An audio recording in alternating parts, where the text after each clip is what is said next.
So ito guys, magluluto ako ngayon ng boiled egg curry. So meron ako ditong 6 pieces hard boiled eggs, pureed tomato, a teaspoon of sugar, 2 teaspoons of graham flour, 2 tablespoons of grated coconut, 2 teaspoons of sesame seed, 1 teaspoon of coriander powder, meron ako dyan chopped green chilies, ginger and garlic paste,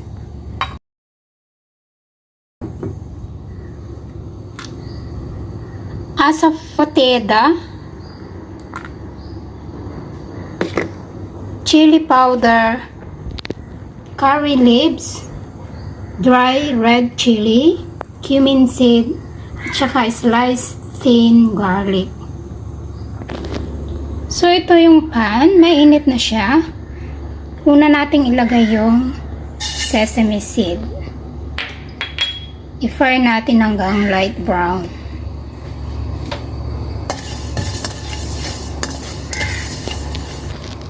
Ngayon ihalo natin yung coconut. So, lutuin lang natin hanggang mag-brown siya. So, dry roast. Wala siyang oil.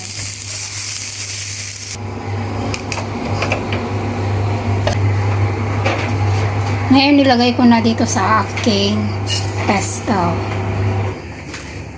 So, hintayin ko siyang lumamig konti bago ko siya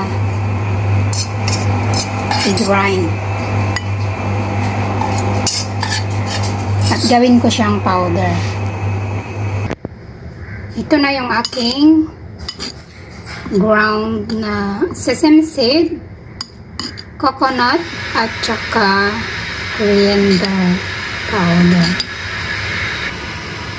Kuha ko ng konti dito sa tomato puree dahil dito ko i-dissolve yung garam flour. I-dissolve ko lang siya.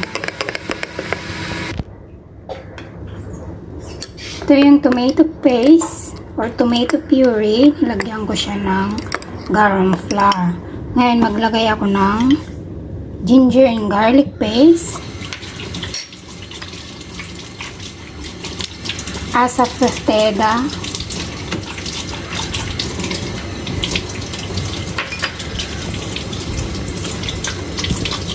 chili powder,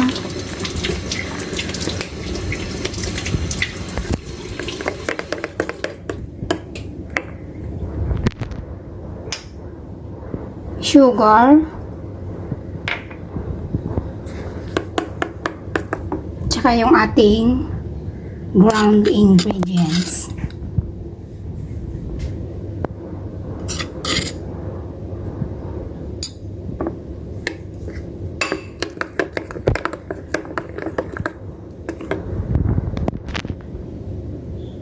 So ito na siya, na-mix na all together. Ngayon ihalo natin yung ibang tomato puree.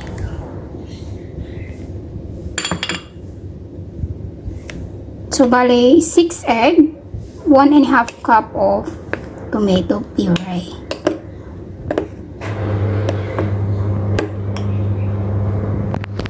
Ngayon, ibalik na natin sa ating pan.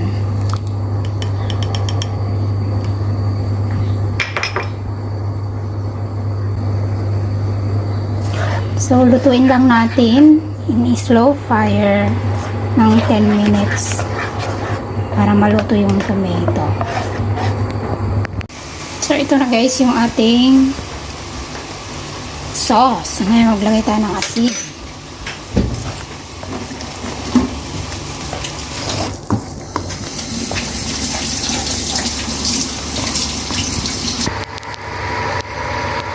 So, ito yung ating sauce guys. Ganito ang texture niya. Hindi siya runny, hindi siya thick.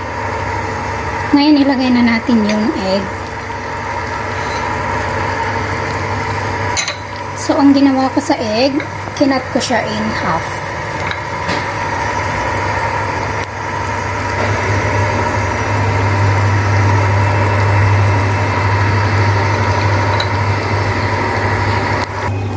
So, ito yung ating egg curry.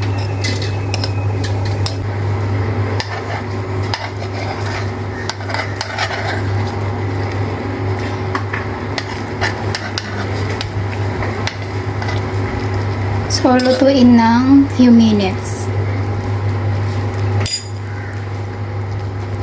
So, dito sa ating pan, ika-fry natin yung ating mga herbs there. Maglagay ako ng sesame oil.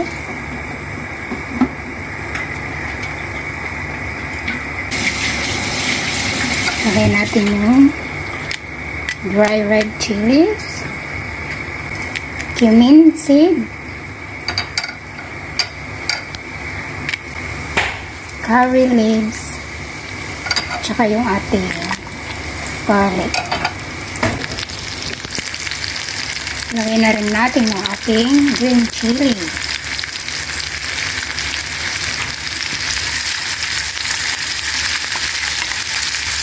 So hanggang light brown. So ito okay na siya, brown na siya. Ngayon ilagay na natin dito sa ating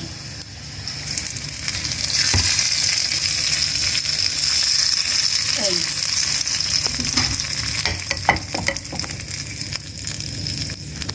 Yan yung aking boiled egg curry.